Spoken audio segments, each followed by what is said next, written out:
বিসমিল্লাহির রহমানির রহিম। আসসালামু আলাইকুম। তো দেশি মুরগির ডিমের প্রোডাকশন কিভাবে বাড়াবেন? দেশি মুরগি ৯-১০টা ডিম দেওয়ার পরে মুরগি কিন্তু কুচে চলে আসে। তো মুরগি কিভাবে ডিমের প্রোডাকশন বাড়াবেন? তো মুরগিকে ডিমের প্রোডাকশন বাড়াতে হলে মুরগির প্রোটিনযুক্ত খাবার দিতে হবে মুরগিকে, ঠিক আছে? কোন ধরনের খাবার দিবেন? মুরগিকে শাক সবজি আর চাউল, ডাউল, তারপরে গম, ভুট্টা ভাঙ্গা, এগুলা নিয়ম মতো দিতে হবে। এগুলা দিলে মুরগি ডিম বেশি দেয়। এই যে দেখেন, এগুলো মুরগির খাবারের জন্য এগুলা রান্না করি, ঠিক আছে? তো মুরগি কিন্তু মানুষের মতোই সব কিছু এভাবে দেশি মুরগি খেতে পছন্দ করে, ঠিক আছে? লবণ, হলুদের গুঁড়া সব কিছু মিক্স করে একসাথে, মানে বাজারে যে সমস্ত খাবার বিক্রি করে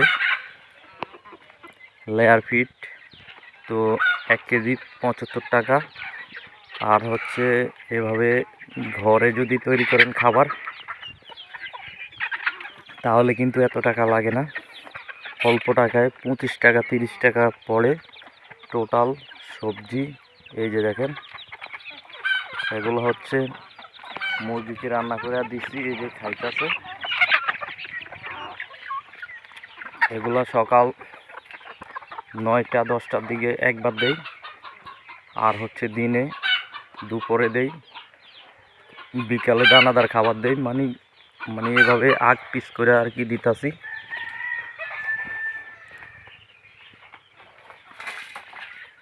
তো ডিমের প্রোডাকশন বাড়াতে চাইলে এভাবে খাওয়াতে হবে মুরগিকে। শুধু ধান চাউল এগুলো দিয়ে হবে না, সব কিছুই দিতে হয়, শাক সবজি বেশি করে দিতে হয়।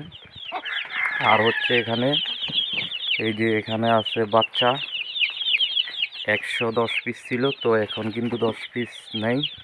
তো এখানে এখন আছে 107 পিস।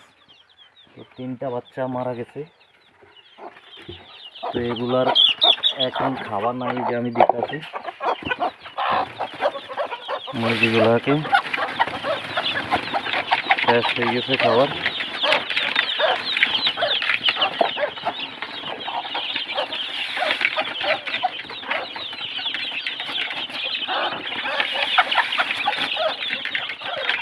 তো এই বাচ্চাগুলোর বয়স 13 দিন। এটা রানীক্ষেত আর গাম্বুরু, 2টা ভ্যাকসিন কমপ্লিট করছি। তো 2টা ভ্যাকসিন আপনারা কিভাবে দিবেন? 5 দিনের মাথায় রানীক্ষেত, আর 10 দিনের মাথায় গাম্বুরু, আর 21 দিনের একটা ভ্যাকসিন আছে, ওটাও আমি বলবো 21 দিন পরে। আর একটা ফাউল ফক্সের ভ্যাকসিন করবো এই বাচ্চাগুলোকে। এই যে দেখেন, এইগুলো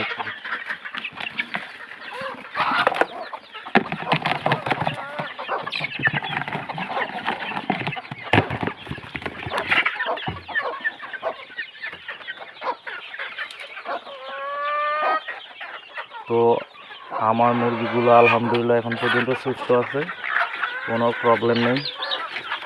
তো সবাই দোয়া করবেন, আর কোনো বিষয়ে জানতে চাইলে কমেন্ট করবেন। আসসালামু আলাইকুম।